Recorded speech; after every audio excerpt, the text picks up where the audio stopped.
آج انشاءاللہ ہم جز 25 کر رہے ہیں اور میں نے جن آیات کا انتخاب کیا ہے وہ سورہ شورا میں سے ہیں. اس جز میں سورہ شورا بھی ہے, سورہ زخرف بھی ہے, سورہ دخان بھی ہے, سورہ جاسیہ بھی ہے. سورہ شورا کے بالکل شروع میں اللہ تعالیٰ نے آیت نمبر 5 کے اندر جو ہیں وہ فرشتوں کے بارے میں کچھ رویہ ذکر کیا اور جنرلی اپنی تعظیم کے بارے میں اس آیت میں اللہ نے تذکرہ کیا. اللہ فرماتے ہیں تکاد السماوات یتفطرن من فوقہن والملائکۃ یسبحون بحمد ربہم ویستغفرون لمن فی الارض الا ان اللہ هو الغفور الرحیم. ابن عباس اس آیت کا ترجمہ میں آپ کے سامنے رکھتا ہوں کہ اللہ فرماتے ہیں, جس کا مفہوم یہ ہے کہ آسمان ان قریب ہیں کہ پھٹنے پر ہیں ایک کے بعد ایک, اور جو فرشتے ہیں وہ اللہ تعالیٰ کی تسبیح بیان کرتے ہیں اور استغفار کرتے ہیں ان لوگوں کے لیے جو کہ زمین میں ہیں, یعنی کہ اہل ایمان کے لیے, اور یقیناً اللہ ہی ہے جو کہ الغفور ہے اور رحیم ہے. ابن عباس اس آیت کی تفسیر میں لکھتے ہیں رضی اللہ تعالیٰ عنہ کہ یہ جو اللہ نے بیان کیا ہے کہ قریب ہے کہ آسمان ایک دوسرے کے اوپر پھٹنے والے ہیں, یہ کیوں ہیں؟ یہ اللہ کے ڈر سے اور اللہ کی خشیت سے ہے. یہاں پہ میں کچھ آیات اور کچھ احادیث بہت جلدی سے آپ کے سامنے رکھوں گا جو کہ اس موضوع کو جو ہے ہائی لائٹ کرتی ہیں, جو میں سمجھتا ہوں کہ یہ میرے استاد تھے رحمہ اللہ, وہ کہا کرتے تھے کہ یہ موضوع بار بار تازہ کرنا چاہیے, ایمان آپ کا بڑھتا ہے ان آیات کو اور ان احادیث کو پڑھ کے. آیت الکرسی میں ہم پڑھتے ہیں, آیت الکرسی میں آیت کا ایک حصہ ہے جس میں اللہ فرماتے ہیں وسیع کرسیہ السماوات والارض, کہ اللہ کی جو کرسی ہے وہ زمین و آسمان کا احاطہ کیے ہوئے ہیں. ابن عباس سے اوتھینٹکلی روایت ہے, وہ کہتے ہیں کہ یہ جو اللہ کی کرسی ہے یہ اللہ کے 2 پیروں کی جگہ ہے, جیسے کہ اللہ کی شان کو شایان شان ہے اللہ کے پیر. اور شیخ محمد بن صالح عثیمین رحمہ اللہ کہتے ہیں کہ ایز فار دا کرسی Allah associates himself with it and it is the place of his 2 feet. اچھا, پھر ایک حدیث میں بہت انٹرسٹنگ بات آئی ہے اللہ تعالیٰ کی اس کرسی کو, اور پھر یہ اس کرسی کے یہ جو فٹ سٹول ہے, this is basically the footstool of عرش.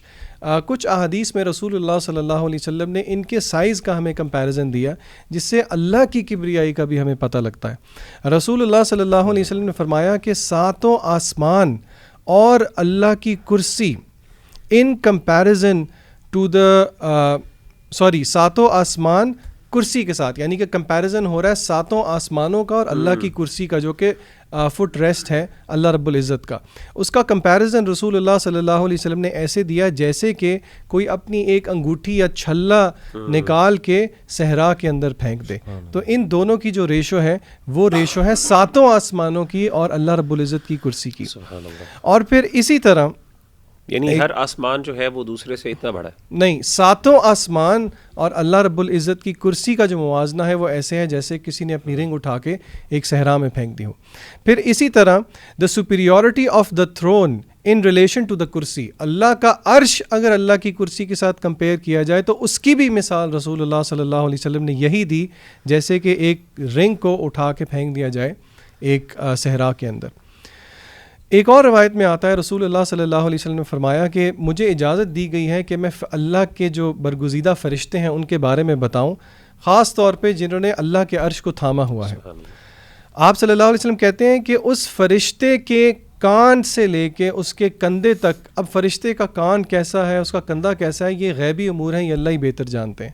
لیکن رسول اللہ صلی اللہ علیہ وسلم کہتے ہیں کہ اس فرشتے کے کان سے لے کے اس کے کندھے تک کی جو مسافت ہے, جو ڈسٹنس ہے, دیٹ از 700 years. یہ سنن ابو داؤد کی روایت ہے, صحیح روایت ہے. پھر اسی طرح ایک اور صحیح مسلم کی روایت میں اللہ کے نبی صلی اللہ علیہ وسلم نے فرمایا کہ اللہ جل جلالہ کے حجاب ہے, حجاب نور, اللہ کا جو حجاب ہے وہ نور ہے. اور ایک اور روایت کے مطابق یہ 70,000 حجاب ہیں, اور اگر اللہ رب العزت اس حجاب کو اٹھا دے تو the glory of his countenance would burn all of the creation. اسی لیے ہم کچھ روایات جب فرشتوں کے بارے میں دیکھتے ہیں نا, آخری 2 روایت میں آپ کے سامنے رکھتا ہوں کہ جب اللہ رب العزت ان کو کوئی حکم دیتے ہیں تو ان کی کیا کیفیت ہوتی ہے, اور پھر ہم دیکھیں ہمارے پاس کتنے احکام ہیں اور ہماری کیا کیفیت ہوتی ہے. رسول اللہ صلی اللہ علیہ وسلم نے فرمایا کہ جب اللہ رب العزت آسمانوں میں کوئی فیصلہ کرتے ہیں, کوئی حکم کرتے ہیں, تو فرشتے اللہ کی او میں جو ہیں اپنے جو پر ہیں وہ مارتے ہیں، اور اس کی آواز بالکل ایسی ہے جیسے کہ چین کو کسی راک پہ مارا جائے. تو وہ بیہوش، ان پہ بیہوشی سی طاری ہو جاتی ہے، اور جب ان کو ہوش آتا ہے تو ان سے پوچھا جاتا ہے کہ تمہارے رب نے تمہیں کیا کہا، تو وہ کہتے ہیں قول الحق وہو العلی الکبیر، کہ اللہ نے جو کہا وہ حق کہا. آخری روایت میں آپ کے سامنے رکھوں گا جبریل امین کے بارے میں. ہمیں پتہ ہے کہ فرشتوں میں سے سب سے زیادہ جو بڑے فرشتے ہیں، برگزیدہ فرشتے ہیں، وہ جبریل امین ہیں. ان کے بارے میں نبی کریم صلی اللہ علیہ وسلم نے فرمایا، یہ بھی صحیح روایت ہے، کہ on the night on which I was taken, جس رات مجھے اسراء والمعراج کے سفر پہ لے کے جایا گیا، میں گزرا جبریل امین کے پاس سے، تو اللہ کے ڈر سے ان کی کیفیت ایسے تھی جیسے کہ ایک وارن آؤٹ میٹ ہوتا ہے.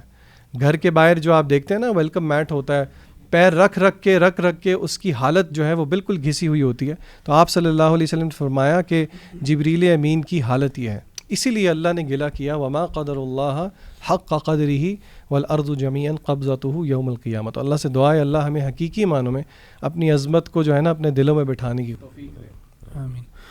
اچھا، اسی پارے میں سورہ زخرف میں نا ایک آیت ہے، آیت نمبر 36، وَمَن يَعْشُ عَن ذِكْرِ الرَّحْمَنِ نُقَيِّضْ لَهُ شَيْطَانًا فَهُوَ لَهُ قَرِينٌ، کہ اللہ تعالیٰ کہتے ہیں کہ جو انسان جو ہے یا جو بھی اللہ تعالیٰ کے ذکر سے منہ موڑے، اعراض کرے، تو اس کے ساتھ کیا ہوتا ہے کہ اس کے اوپر جو ہے نا ایک شیطان جو ہے نا اس کے ساتھ ایک لگ جاتا ہے، اور وہ اس کا ایک کلوز ایسوسیٹ، ایک قرین بن جاتا ہے. دیکھیں ہمیں نا ایز مسلمز ہم غیب پہ ایمان لے کے آتے ہیں، اینڈ یہ شیاطین جو ہیں اور یہ اللہ تعالیٰ کے فرشتے بھی جو ہیں یہ بھی غیب کے اندر ہی ہیں. تو we should be cognizant of both these forces of good and evil. فرشتے جو ہیں ایک فورس آف گڈ ہیں، اور جو جنات ہیں ایک فورس آف ایول ہے. اور اللہ سبحانہ و تعالیٰ انسانوں کی فرشتوں کے ذریعے مدد بھی کرتے ہیں. جیسے ابھی ذیشان بھائی نے جو آیت پڑھی اس میں وَيَسْتَغْفِرُونَ لِمَنْ فِي الْأَرْضِ آتا ہے کہ فرشتے جو ہیں وہ استغفار کرتے ہیں ان لوگوں کے لیے جو کہ زمین کے اوپر ہیں. اللہ تعالیٰ کے جو بندے ہیں ان کے لیے استغفار کرتے ہیں. اسی طرح سورہ فصلت میں آیا نا کہ نحن اولیاؤکم فی الحیات الدنیا وفی الآخرہ، کہ فرشتے کہتے ہیں انسان کو آ کے جب وہ بالکل مرنے والا ہوتا ہے یا بالکل مر چکا ہوتا ہے، تو انسانوں کے پاس فرشتے آتے ہیں اور کہتے ہیں کہ ہم تمہارے دوست تھے دنیا میں بھی اور آخرت میں بھی ہوں گے. تو اس سے ہمیں یہ پتہ لگتا ہے کہ جو اہل ایمان ہیں ان کے ساتھ فرشتے جو ہیں وہ جڑے ہوتے ہیں، ان کی محفلوں کو اٹینڈ بھی کرتے ہیں، اور وہ برکات لے کے بھی آتے ہیں اور مدد بھی کرتے ہیں. لیکن the opposite is also true. کچھ لوگوں کے ساتھ شیاطین بھی جڑے ہوتے ہیں، اور وہ شیاطین بھی جو ہیں ان کو ایک نیگیٹیوٹی کی طرف لے کے جاتے ہیں، ان کو نقصان پہنچاتے ہیں. اینڈ اس کا بہترین حل جو ہے کہ آپ نے یہ پازیٹیو انرجی جو ہے فرشتوں کی اس کو اپنے ساتھ رکھنا ہے، کہ آپ نے یہ نیگیٹیو انرجی جو ہے جنات کی اس کو اپنے ساتھ رکھنا ہے. یہ اللہ تعالیٰ کا ذکر بیسکلی اللہ تعالیٰ کا ذکر جتنا زیادہ انسان کرے گا اتنی زیادہ پروٹیکشن ہوگی. رسول اللہ صلی اللہ علیہ وسلم نے کہا یہ حصن من الشیطان، یعنی کہ ایک کاسل ہے، ایک فورٹرس ہے یہ شیطان کے خلاف. یعنی جب آپ اپنے آپ کو اللہ تعالیٰ کا ذکر آپ جب تک کرتے رہتے ہو، آپ ایک پروٹیکشن کے اندر آ جاتے ہو، اور وہ پروٹیکشن جو ہے آپ کو پروٹیکٹ کرتی ہے شیاطین سے. اور اس آیت میں بھی اللہ تعالیٰ نے یہی بات کی نا کہ جو بھی ہمارے ذکر سے اعراض کرتا ہے، جو بھی ہماری یاد سے اعراض کرتا ہے، تو ہم کیا کرتے ہیں، شیطان اس کے اوپر جو ہے نا چھوڑ دیتے ہیں. تو ہمیں نا اس چیز کے اوپر بہت زیادہ کوگنیسنٹ ہونا چاہیے، بہت زیادہ ہمیں خیال رکھنا چاہیے اس چیز کا کہ اللہ تعالیٰ کا ذکر ہم کرتے جائیں، تاکہ اللہ تعالیٰ کی برکات جو ہیں وہ ہمارے اوپر ہوں، بجائے کہ شیاطین کا جو ہے نا ایول انفلوئنس ہمارے اوپر ہو. میں ایک چھوٹا سا یوٹیوب کلپ دیکھ رہا تھا ریسنٹلی، جہاں پہ ایک جادوگرنی جو ہے نا، ایک وچ، وہ اپنا نا ایک واقعہ سنا رہی تھی کہ کیسے وہ جادو کرتی ہے، کیسے نہیں کرتی، اور اسے ایک بندہ انٹرویو کر رہا ہے بیسکلی. تو وہ بتاتی ہے کہ میرا جادو جو ہے وہ مسلمانوں پہ اتنا افیکٹو نہیں ہے. اینڈ یہ آپ یوٹیوب پہ بھی سرچ کر سکتے ہیں، کلپ آپ کو مل جائے گا. شی سیز کہ my magic is not effective over the Muslims. اور وہ کہتی ہے کہ مجھے ایسے لگتا ہے کہ ان کے اوپر نا، اور وہ ایسا اپنا ہاتھ کر کے جسچر کر کے دکھاتی ہے، مجھے ایسے لگتا ہے کہ ان کے اوپر کوئی پروٹیکٹیو شیلڈ ہے. تو وہ انٹرویو سے پوچھتا ہے کہ کیا وجہ ہے اس کی، تو وہ کہتی ہے کہ یہ مسلمان جو ہے جو نماز پڑھتے ہیں، وہ ورڈ بھی یوز کرتی ہے نماز، کہ یہ نماز جو پڑھتے ہیں ان کا ایک بڑا کنیکشن رہتا ہے اللہ تعالیٰ کے ساتھ، اس وجہ سے ان کو جو ہے یہ افیکٹ نہیں کرتا ہے میجک اس طرح جس طرح فار ایگزامپل کرسچن کو کرتا ہے، جو کہ کبھی کبھار چرچ جاتا ہے سنڈے میں ایک دفعہ، یا جب کوئی مسئلہ ہوتا ہے تب جاتا ہے. تو وہ تو بہت واضح طور پہ اس نے بھی اس چیز کا اعتراف کر لیا، جو کہ قرآن میں پہلے ہی اور رسول اللہ صلی اللہ علیہ وسلم نے اپنی حدیث میں بھی بتایا. بلکہ پریکٹسنگ کرسچن کو تو جادو زیادہ افیکٹ کرے گا کیونکہ وہ زیادہ شرک میں ملوث ہوگا. بالکل. جزاک اللہ خیر احمد بھائی. میں جو ریفلیکشن شیئر کرنا چاہوں گا وہ سورہ شورا کی ورس نمبر 12 ہے. بڑا امپورٹنٹ کانسیپٹ. بہت سے لوگ سوال کرتے ہیں رزق کے حوالے سے, رزق کا کانسیپٹ کیا ہے, رزق بڑھتا ہے, کم ہوتا ہے یا کانسٹنٹ ہے. تو دیکھیے یہ آیا ہے بہت ہی جامع. اللہ سبحانہ تعالیٰ فرماتے ہیں لہو مقالید السماوات والارض یبسط الرزق لمن یشاء ویقدر انہ بکل شیء علیم. آسمانوں اور زمین کے خزانوں کی کنجیاں اسی کے پاس ہیں. جسے چاہتا ہے کھلا رزق دیتا ہے اور جسے چاہتا ہے نپا تلا دیتا ہے. اسے ہر چیز کا علم ہے. اب اس سے کچھ لوگ کویسچن ریز کرتے ہیں کہ دیکھیں رزق تو لکھا ہوا ہے, تو پہلی تو بات اس کی ایفرٹ کرنے کا کیا جو ہے نا وہ تقاضا ہے, اور دوسرا یہ کہ رزق جب لکھا ہے تو اس کا بڑھنا اور اس کا کم ہونا یہ یہاں پر کیا بات کی جا رہی. جہاں تک لکھا ہونے کی بات ہے ایک حدیث میں آپ کے سامنے رکھتا ہوں. یہ صحیحین کی حدیث ہے. نبی اکرم صلی اللہ علیہ وسلم نے فرمایا کہ جب بھی تم میں سے کسی کی کریشن ہوتی ہے تو وہ اپنے ماں کے ووم میں 40 دن کے لیے ایز نطفہ رکھا جاتا ہے, پھر وہ علقہ بنتا ہے اور فار اے سملر پیریڈ, اور پھر وہ مدغہ بنتا ہے for a similar period. Then Allah sends to him an angel who is enjoined to write down 4 things. پھر وہ جو فرشتہ ہے وہ 4 چیزیں لکھ دیتا ہے اس کے لیے. وہ کیا ہیں؟ نمبر 1 his provision, اس کا رزق. Number 2 his life span. Number 3 اس کے اعمال کہ نیک بخت ہوگا یا بدبخت ہوگا, یعنی جو اس کے ڈیڈز ہیں. And whether he is doomed to hell, ہاں یہ ہے نیک بخت جی کہ یہ ڈوم ٹو ہیل ہے یا بلیسڈ ڈیسٹنڈ فار پیراڈائز, اور اس کے بعد اس میں روح پھونکی جاتی. اب دیکھیے یہ جو حدیث ہے اس سے کچھ لوگ کو نا کنفیوژن ہوتی ہے کہ یار پھر ایوری تھنگ از ریٹن, یہاں تک کہ یہ بھی لکھا ہوا ہے کہ بدبختی ہے یا ایک بندہ خوش بخت ہوگا. تو اس میں حضرت عمر رضی اللہ عنہ ایک دعا کیا کرتے تھے. ایک اسکالر کو میں نے دعا بتاتے سنا ہے, مجھے ریفرنس تو نہیں پتا لیکن یہ کہ آئی ہوپ وہ اسکالر ٹھیک ہی بتا رہے ہوں گے. انہوں نے کہا کہ حضرت عمر اکثر یہ دعا کرتے تھے اللہ سے کہ اللہ اگر تو نے مجھے ایز اے بدبخت اور ریچڈ لکھا ہے تو اے اللہ مجھے تو خوش بخت لکھ دے, مجھے ایک اچھا جو ہے وہ صلہ دے دے.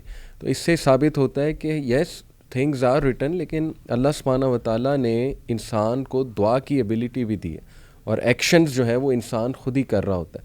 اور اس کو اگر ٹیکنیکل اینگل سے ہم سیکھنا چاہیں تو دیکھیں جو لیولز آف تقدیر ہیں اس میں لوح محفوظ تو وہ لیول ہے جو کبھی بھی چینج نہیں ہو سکتا, اور وہ ہائیسٹ لیول ہے لوح محفوظ. اس میں جو بھی چیزیں ایون چینجز کے حوالے سے تھیں وہ بھی لکھی ہیں, اور وہ اللہ کا کامل نالج ہے. اس کے بعد دیکھیں ایئرلی تقدیر ہے. ایئرلی تقدیر وہ لیلۃ القدر کی رات جو ہے فرشتے باقاعدہ لکھ رہے ہوتے ہیں. اس کے بعد جو ہے نا وہ ایون ڈیلی بھی معاملات جو ہے وہ اپ ڈاؤن ہو رہے ہوتے ہیں ڈپینڈنگ اپون آور ایکشنز. تو اللہ نے ہمیں پوری ایبیلٹی دی ہے, کیپیبلٹی دی ہے کہ ہم ایکشنز کریں, دعا کریں اللہ سبحانہ و تعالیٰ سے, اپنی ایفرٹس کریں.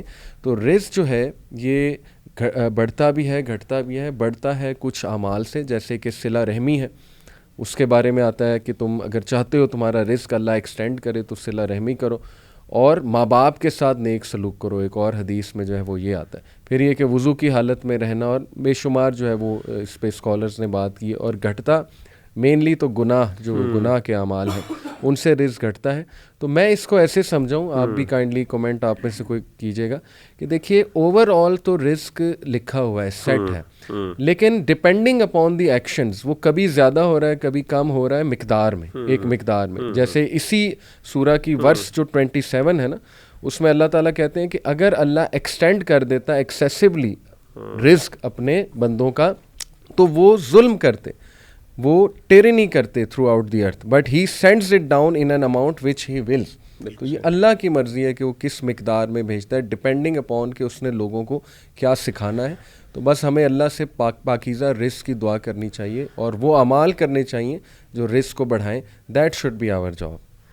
علی بھائی جزاک اللہ خیر. میں 2-3 چیزیں آپ نے جو بات کی اس پہ کمنٹ کر لوں. ایک تو جو آپ نے دعا بتائی ہے سیدنا عمر فاروق رضی اللہ تعالیٰ عنہ کی, یہ بالکل حسن درجے کی روایت ہے, اور یہ اس کی دعا جو ہے وہ میں آپ کے سامنے بلکہ پڑھ لیتا ہوں. اللہم ان کنت کتبتنی فی اہل السعادۃ فاثبتنی فیہا, کہ اللہ اگر تو نے مجھے نیک بختوں میں لکھا ہوا ہے تو پھر آپ یعنی کامیاب لوگوں میں, تو آپ مجھے اس پہ ثابت کر دیجیے. وَإِن كُنتَ كَتَبْتَ عَلَيَّ الذَّنبَ وَالشَّقْوَ, اگر آپ نے میرے پر گناہ یا پھر وہ بدبختی لکھی ہوئی ہے تو اللہ اس کو مٹا دے. وَأَثْبِتْنِي فِي أَهْلِ السَّعَادَةِ, مجھے اس میں لکھ لیجیے. اور یہ حدیث جو ہے امام ابن کثیر نے ذکر کی ہے یہ روایت. اور اس کے آگے جو آیت کا جو یعنی اس حدیث کے آخر اس دعا کے اینڈ پہ اصل میں سورہ رعد کی آیت کا وہ حصہ ہے جو آپ کے اگلے سوال کا جواب دیتا ہے کہ اللہ تعالیٰ نے اصل میں نا دو تقدیریں، ایک تقدیر وہ ہے جو اللہ تعالیٰ نے لوح محفوظ میں لکھی ہے، وہ تبدیل نہیں ہوتی، وہ الٹیمیٹ چیز ہے، اور ایک تقدیر ہے جو اللہ تعالیٰ نے جیسے کہا نا کہ ماں کے پیٹ میں لکھی جاتی ہے اس وقت جو فرشتہ لکھتا ہے، تو یہ اصل میں دو الگ ٹائم پہ لکھی گئی ہے. تو یہ جو تقدیر ہے یہ اونچ نیچ ہوتی رہتی ہے، یہ اللہ نے وہ جیسے آپ نے بتایا نا کہ انسان کے ایکشنز کے اوپر اور اس کی دلیل کیا ہے؟ اللہ کہتے ہیں سورہ رعد میں یمحو اللہ ما یشاء ویثبت، اللہ جس کو چاہتا ہے مٹا دیتا ہے اور جس کو اللہ چاہتا ہے ثابت کر دیتا ہے. وعنده ام الکتاب، اور اس کے پاس ام الکتاب میں سب کچھ لکھا ہوا ہے، یعنی لوح محفوظ میں سب کچھ لکھا ہے. اور اسی دعا کے اینڈ پہ سیدنا عمر کہتے تھے فإنک تمحو ما تشاء وتثبت وعندک ام الکتاب، وہی آیت کا حصہ ہے. تو اس سے مراد یہ ہے کہ یہ سے ثابت ہو جاتا ہے کہ یہ مفہوم وہی ہے کہ جیسے آپ بیان کریں. جیسے دوسری آپ نے آیت جو اب میں ذرا اپنا پوائنٹ ایک شیئر کرنا چاہوں گا، یہی جو آیت جو دوسری آپ نے ذکر کی سورہ شورا کی آیت نمبر 27، وہ ہے کہ وَلَوْ بَسَطَ اللَّهُ الرِّزْقَ لِعِبَادِهِ لَبَغَوْا فِي الْأَرْضِ، کہ اللہ تعالیٰ اگر پھیلا دے رزق اپنے بندوں کے لیے، لَبَغَوْا فِي الْأَرْضِ، تو وہ زمین میں بغاوت کریں، وَلَكِنْ يُنَزِّلُ بِقَدَرٍ مَا يَشَاء، لیکن اللہ نازل کرتا ہے اپنی یعنی ایک اندازے کے ساتھ جتنا وہ چاہتا ہے. انه بعباده خبیر بصیر، وہ بے شک اپنے بندوں کو دیکھنے والا اور ان کے بارے میں خبر رکھنے والا ہے. تو یہاں پہ ایک چھوٹا سا میرا ذاتی ایک مجھے یہ آیت ہمیشہ مجھے یاد رہتی ہے، خاص طور پہ مال کے معاملے میں. اور مجھے یاد ہے کہ میرے والد صاحب نے ایک زمانے میں ایک انویسٹمنٹ کی تھی کسی جگہ پہ، تو اللہ کی طرف سے وہ انویسٹمنٹ کوئی زمین وغیرہ لی تو اور وہ ویلیو اپریسیشن کے لیے لی تھی انہوں نے کہ اپریشیٹ ہوگی تو اس کو بیچ دیا جائے گا. تو اللہ کی طرف سے ہوا یہ کہ جب انہوں نے بیچی بڑی دیر رکھنے کے بعد، تو اس وقت اس کی قیمت کوئی زیادہ نہیں بڑھی، لیکن جیسے انہوں نے بیچی کو ایک مہینے بعد پتہ چلا کہ وہ ڈبل ٹرپل قیمت بن گئی. ڈیفنس کے علاقے کے پاس کوئی زمین تھی. تو اچھا اس وقت جو ہے نا وہ میرے والد صاحب نے میرے ساتھ خود شیئر کیا کہ ابو کہتے ہیں کہ میرے ذہن میں بھی یہ بات آئی کہ یار میں تھوڑا سا اور رک جاتا. تو کہتے ہیں جیسے یہ بات آئی کیونکہ ماشاء اللہ وہ عالم ہے، تو ان کے ذہن میں انہوں نے پھر یہ آیت پڑھی وَلَوْ بَسَطَ اللَّهُ الرِّزْقَ لِعِبَادِهِ، اور مجھے سنائی. اس ٹائم میں چھوٹا سا تھا، مجھے یاد ہے، آج تک مجھے وہ آیت یاد ہے وَلَوْ بَسَطَ اللَّهُ الرِّزْقَ لِعِبَادِهِ لَبَغَوْا فِي الْأَرْضِ وَلَكِنْ يُنَزِّلُ بِقَدَرٍ مَا يَشَاء، کہ اللہ تعالیٰ اگر مال اپنے کم بھی دیتا ہے اپنے بندوں کو تو اس میں اس کے لیے بڑی خیر ہوتی ہے. انسان کو نہیں پتا کہ وہ مال زیادہ انسان کی بغاوت کا ذریعہ بن جائے. اور اس سے نا مجھے ایک چیز بڑی احساس ہوتی ہے، اور وہ یہ ہے کہ دیکھیں مال جو ہے نا جیسے اللہ تعالیٰ کی مخلوق ہے، اس کی کچھ کمیاں بھی، اس میں کچھ نیگیٹو اسپیکٹس ہیں، اس کے کچھ پازیٹیو اسپیکٹس ہیں. مال کا جو نیگیٹو اسپیکٹ ہے نا وہ یہ ہے کہ مال نیچرلی جو ہے نا مال آتا ہے تو انسان کے اندر ریاکاری آ جاتی ہے، انسان بغاوت کی طرف آ جاتا ہے، انسان کے اندر یعنی اس طرح کے مسئلے آنا شروع ہو جاتے ہیں. انسان کے اندر حرص مزید، لالچ مزید آ جاتی ہے، مستغنی انسان اپنے آپ کو اللہ تعالیٰ سے انڈیپینڈنٹ سمجھنا شروع ہو جاتا ہے. جیسا کہ قرآن مجید میں بھی اللہ نے کہا نا، اور انسان اللہ سے پھر یہ بلکہ تقاضا کرتا ہے کہ اللہ تو ایسا کر کہ مجھے مال دے. جب دیکھتا ہے نا کسی کے پاس مال ہے کہ اللہ مجھے، میں بھی تیرے راہ میں خرچ کروں گا. تو اللہ نے سورہ توبہ میں اس چیز کا ذکر کیا، وَمِنْهُمْ مَنْ عَاهَدَ اللَّهَ لَئِنْ، آیت نمبر 75 میں، وَمِنْهُمْ مَنْ عَاهَدَ اللَّهَ لَئِنْ آتَانَا مِنْ فَضْلِهِ لَنَصَّدَّقَنَّ وَلَنَكُونَنَّ مِنَ الصَّادِقِينَ فَلَمَّا آتَاهُمْ مِنْ فَضْلِهِ بَخِلُوا بِهِ وَتَوَلَّوْا وَهُمْ مُعْرِضُونَ. اللہ کہتے ہیں جب انسان کے پاس مال نہیں ہوتا تو کہتا ہے کہ اللہ مجھے عطا کر، تو کرے گا تو میں ضرور اس میں سے صدقہ کروں گا، بڑا تیری راہ میں خرچ کروں گا. لیکن جیسے ہی اللہ عطا کرتے ہیں تو اسے کیا کرتے ہیں، وہ یعنی بخل کرنا شروع ہو جاتے ہیں، کنجوسی کرنا شروع ہو جاتے ہیں. تو نیچرلی جو ہے نا مال کے اندر کچھ نیگیٹو ٹریٹس انہیرنٹلی، جس طریقے سے مختلف مخلوقات کی ہیں، اس میں کچھ فائدے بھی ہیں. ظاہر ہے انسان جو ہے کسی کے سامنے جو ہے ہاتھ نہیں پھیلاتا، اور بھی بڑے انسان صدقہ دیتا ہے اللہ کی راہ میں، اگر وہ دے تو اسے توفیق ملے. پروز بھی ہیں اس کے، کونز بھی ہیں.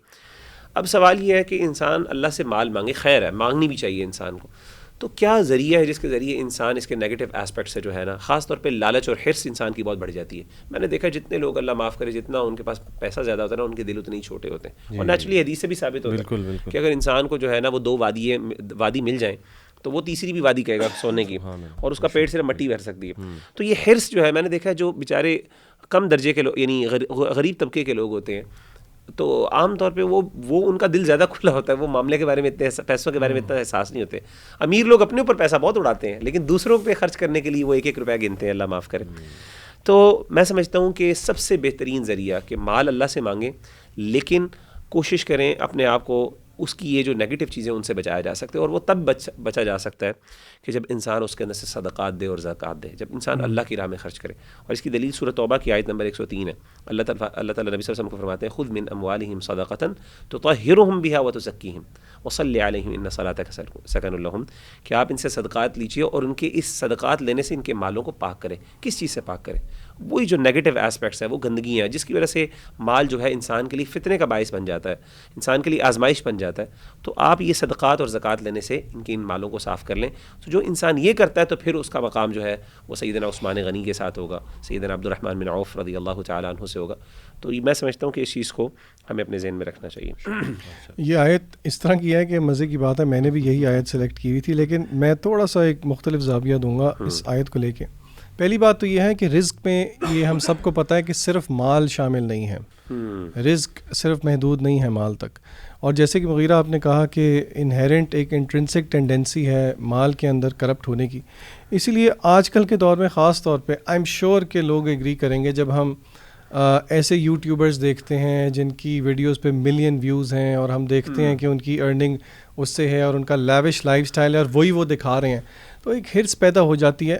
ہمیں اپنے آپ کو اس چیز سے تسلی دینی چاہیے. وہی جو آپ نے حدیث بتائی نا کہ ایک ابن آدم کو اگر ایک وادی سونے کی ملے تو وہ کہے گا دوسری بھی مجھے ہی ملے, یعنی کہ یہ وَتُحِبُّونَ الْمَالَ حُبًّا جَمًّا, یعنی کہ اس کی محبت کم نہیں ہوتی. میں جو ریفلیکشن شیئر کرنا چاہ رہا ہوں وہ یہ ہے کہ مال کا ہونا یا رزق کا ہونا, زیادہ ہونا یا کم ہونا کوئی کرائٹیریا نہیں ہے ہمارا اللہ کے ہاں اللہ کی قربت کا. یہ سورہ فجر کے اندر اللہ تعالیٰ نے اس چیز کو سمجھایا. اللہ فرماتے ہیں فَأَمَّا الْإِنسَانُ إِذَا مَبْتَلَاهُ. ٹیسٹ کے مختلف لفظ ہیں قرآن مجید کے اندر, یہاں پہ ابتلا کا لفظ استعمال ہوا ہے اور مفسرین کہتے ہیں کہ ابتلا ٹیسٹ کی ایک بڑی سپرلیٹو فارم ہوتی ہے. اللہ کہتے ہیں فَأَمَّا الْإِنسَانُ, اور جب ہم نے انسان کو آزمایا اس کے رب نے فَأَكْرَمَهُ وَنَعَمَهُ, اس کا اکرام کیا, اس کو نعمتیں دیں, فَيَقُولُ رَبِّي أَكْرَمَنِ, تو اس نے کہا کہ میرے رب نے مجھے میری تکریم کی, میری عزت کی. پھر وَأَمَّا إِذَا مَا ابْتَلَاهُ, اللہ پھر کہتے ہیں اور پھر جب ہم نے آزمایا, یعنی کہ آپ غور کریں کہ اوپر جب دینے کی بات آئی تب بھی ابتلا ہے اور جب لینے کی بات آ رہی ہے وَأَمَّا إِذَا مَا ابْتَلَاهُ فَقَدَرَ عَلَيْهِ رِزْقَهُ, اور جب ہم نے اس کا رزق اس کو نپا تولا دے دیا فَيَقُولُ رَبِّي أَهَانَنِ, تو اس نے کہا کہ میرے رب نے مجھے ہیوملیٹ کر دیا. تو یہاں پہ غور کرنے والی بات یہ ہے, آگے اللہ کہتے ہیں کلا ہرگز ایسی بات نہیں ہے. بات یہ ہے کہ مال کا ہونا بھی امتحان ہے اور مال میں کمی ہونا بھی امتحان ہے, جیسے کہ ہماری زندگی کل کا کل امتحان ہے. الذی خلق الموت والحیات لیبلوکم ایکم احسن عملا.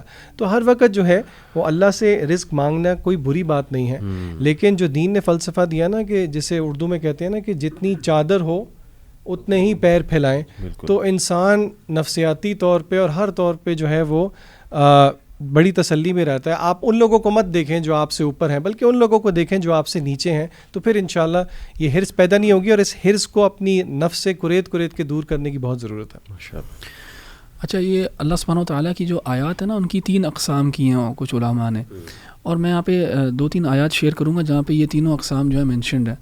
ایک تو اللہ سبحانہ و تعالیٰ کی آیات جو ہیں, آیات سے مراد اللہ کے سائنز جو ہیں, کچھ سائنز ہیں وہ ہمارے اندر ہیں جس میں سے فطرت انسانی ایک سائن ہے جس کے ذریعے اللہ تعالیٰ کو پہچانا جاتا ہے. کچھ سائنس جو ہیں وہ ہورائزن میں, آفاق میں ہیں, یعنی ہم سے باہر ہیں, دنیا کے اندر ہیں, دنیا سے باہر ہیں. یہ سارے سائنس جو ہیں یہ بھی اللہ تعالیٰ کی یاد اور اللہ تعالیٰ کی جو نا اللہ سبحانہ تعالیٰ کی کریشن کے اندر یہ سائنس ہیں, اللہ تعالیٰ کے وجود کی دلیل ہے یہ. تو اللہ تعالیٰ نے کہا سورہ میرے فصیلت آیت نمبر 53 سنوریہم آیاتنا فی الآفاق وفی انفسہم حتی یتبین لہم انہ الحق, کہ ہم ان کو ان قریب اپنی آیات دکھائیں گے انہی کے اندر بھی اور ان دی ہورائزنز از ویل, باہر بھی دکھائیں گے ان سے, تاکہ ان کو پتہ لگ جائے کہ یہ جو ہے حق ہے, اللہ تعالیٰ کی طرف سے ہی ہے اور اللہ تعالیٰ ہی ہے ان کو بنانے والا. پہلی تو یہ ہے مینشن کہ انسان کے اپنے اندر, دوسری یہ انسان سے باہر جو آفاق میں, اور پھر قرآنی آیات, قرآن کی بھی آیات جو ہیں وہ بھی سائنس ہیں آف اللہز ایگزسٹنس, وحدانیت, جس میں اللہ سبحانہ وتعالیٰ یہاں پہ سورہ شورا میں کہتے ہیں تلک آیات اللہ نتلوہا علیک بالحق, یہ آیات ہیں جو تم پہ پڑھی جا رہی ہیں حق کے ساتھ. اور میں چاہوں گا کہ جو ہماری آڈینس ہے جو ہمیں سنتی آئی ہے پچھلے 20 ایپیسوڈ سے, وہ ان آیات کے اوپر غور کرے کہ ان کے اوپر بھی اب یہ آیات پڑھی جا رہی ہیں, ہم سب کے اوپر پڑھی جا رہی ہیں یہ آیات. ایک تو کچھ آیات ہمارے اندر ہیں جس کا پچھلی آیت میں ذکر کیا گیا, پھر آفاق میں, اور پھر یہ قرآن کی آیات ہیں. تلک آیات اللہ نتلوہا علیک بالحق فبأی حدیث بعد اللہ وآیاتہ یؤمنون. پھر کون سی حدیث, کون سی بات ہے یا کون سی اور چیز ہے جس کے اوپر تم ایمان لے کے آؤ گے اب. جب کہ تمہیں یہ آیات پڑھ کے سنا دی گئی ہیں، اب کوئی پیچھے بات رہے گی جس کو تم فالو کرو گے؟ اس کے علاوہ بھی کوئی بات ہو سکتی ہے؟